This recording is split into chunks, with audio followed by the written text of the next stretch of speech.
Long. Well, when you do that, you kind of prove your point, and that's what you're supposed to do when you get a chance. I'm so happy for him. I said before the game to the staff, I hope he goes big, and because we need to win. Like, we needed to win, and he changed us offensively because he spread the court. In the first half, he passed up like 4 shots, and we're all like saying, shoot it. And I got a shout out to Brian Lane and Transy, because they really helped us in what we did. And Dante there was 6 out of 10, but it got him going. He was exactly the same way in the first half. He didn't, and then he goes and he starts making shots, and he makes one after the other in that, which put him in a great frame of mind. So I've already texted Brian and told him to tell his team thank you. Kyle Tucker, will come to you next.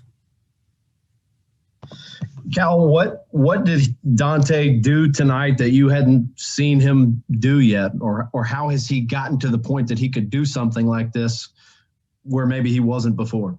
Well, again, you guys know last year, the injuries and all the other stuff that we went through. But like at the beginning of this year, there's been signs of this. But again, you know, you're playing behind some guys that you're proving now that they should be playing behind me.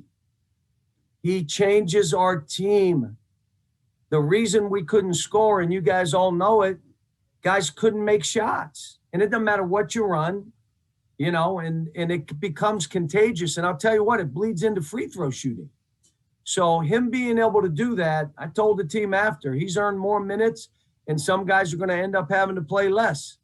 And the way we finished the game, I thought Devin was out. I was in the room. I was pacing. I probably put on like 3 miles in there, watching it on ESPN on my phone. But I thought Devin, they fought. There was a play late where he just fought for a ball that a guy had an easy basket, and he didn't give up on it. How about Olivier, how he played? Unbelievable.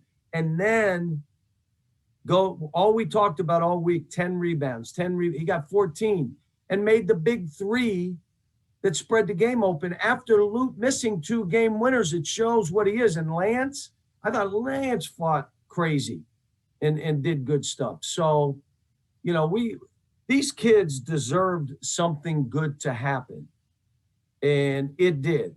And again, you know, I know you're going to say, did you do this on purpose? Did you, you know, people say did it on purpose. Look, the first one, yes, I did. Yes, I did. Because there were 2 or 3 things that happened that we weren't going to have a chance to win if it didn't change. The second one was, you know, okay. But, you know, I was happy. How about my staff? All those guys on the bench, and they stayed in that zone, and everybody's been telling me we got to play more zone. But, you know, I think, again, it's going to be a game-to-game thing. But let's get back to this. We've had guys that had to wait their turn and then prove themselves.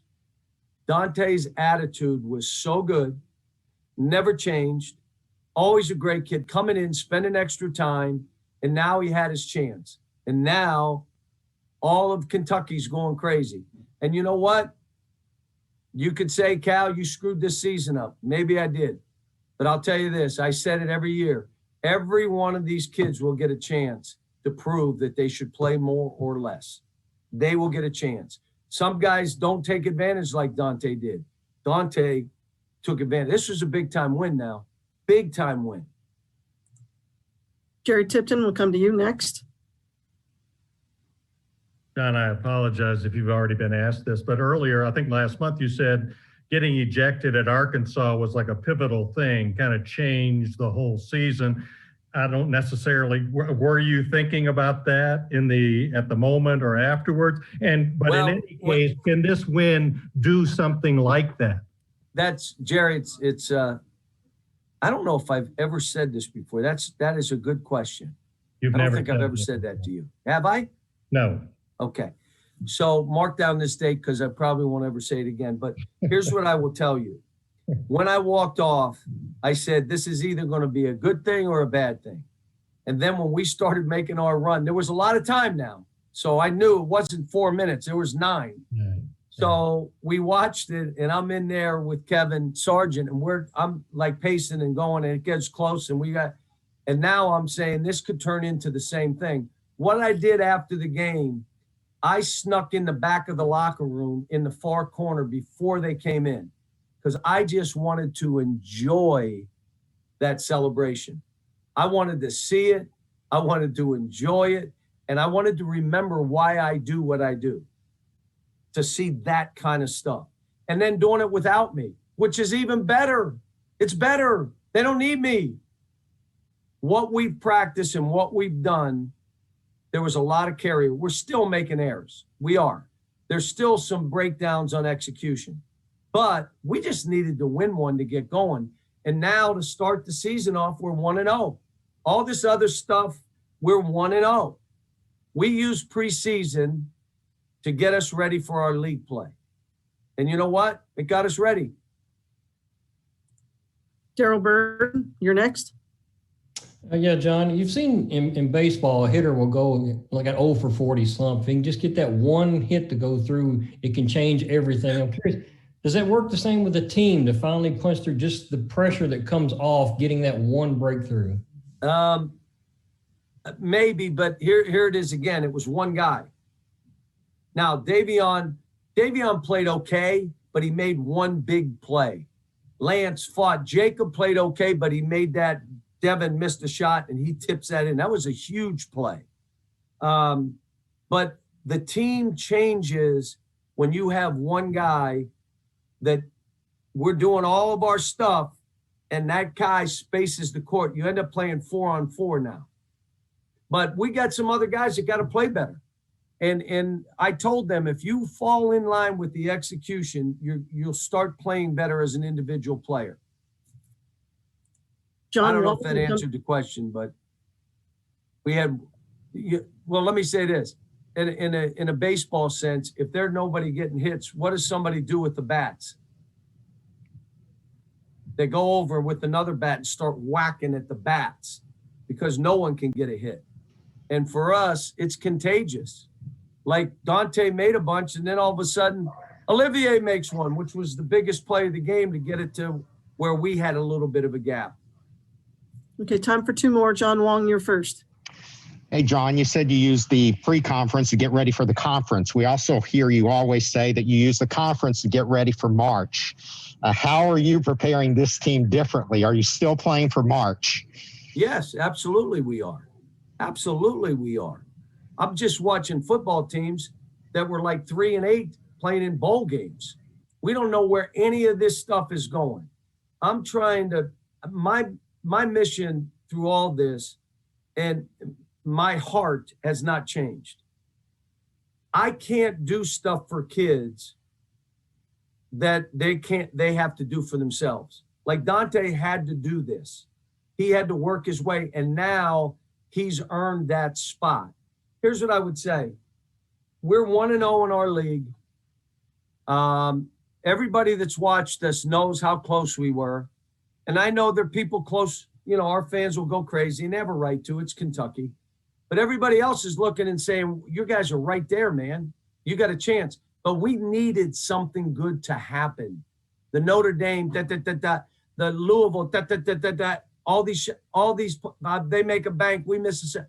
I mean, we needed something good to happen. That locker room, again, what I did, why I was in the back, I just wanted to remind myself, this is why you do this for these young people. And so, like I said, our goals have not changed. I wish our schedule was different. Oh, everybody will be mad. You're Kentucky. Listen, we put a schedule together. It wasn't fair for these kids, and I said it. But the struggle, the crisis, and all the other things, it either makes you stronger or it breaks you down. Are you ready for this? You deal when that struggle comes. It's only temporary. It isn't unless you quit and give up, then it is permanent. All the stuff that happens is a moment in time. Are you learning and getting better from it? But the only thing in sport, sometimes you get snake bit. The shots that we've missed this year that could have won games, the free throw. Now I'm hoping that as we finish, we start making those now. Made some of them today. Austin Miller, you have the last question. Is there any relief going on right now that you're all able to finally get a win and maybe start stacking? And what about Lance tonight? 12 rebounds, hustling Unbelievable. once again. I went and hugged him after. I pulled him out and I said, your fight was unbelievable. The way you went after the balls, the way you were physical. He's really, really intelligent and smart. He's one of the guys that never, his execution on offense and defense is on point because he focuses and he knows it. So I gave him a hug. I gave Olivier, because I told Olivier today, man, I believe in you. Before the game, I believe in you. Just go get 10 rebounds and you're going to see how this stuff starts changing for you. So, but you know, I look at this for these kids and I say this, you asked me a question, Austin. If winning becomes, it's a relief. You can't do what I'm doing. You can't do what these kids are doing. Winning is an unbelievable joy. Losing stinks. I hate it. But I'm not going to lash out at kids that I care about. I'm not going to throw kids under the bus that I care about. I'll take it on. It's my problem. But I hate it. I grieve. I can't sleep. And you know what? I haven't been through this too much. So I'm learning about myself. I'm learning about myself as a coach. I just want to make sure I stay on the mission, which is help individual players understand what it means to be one heartbeat. Get individual players to understand what you need to do to elevate your game.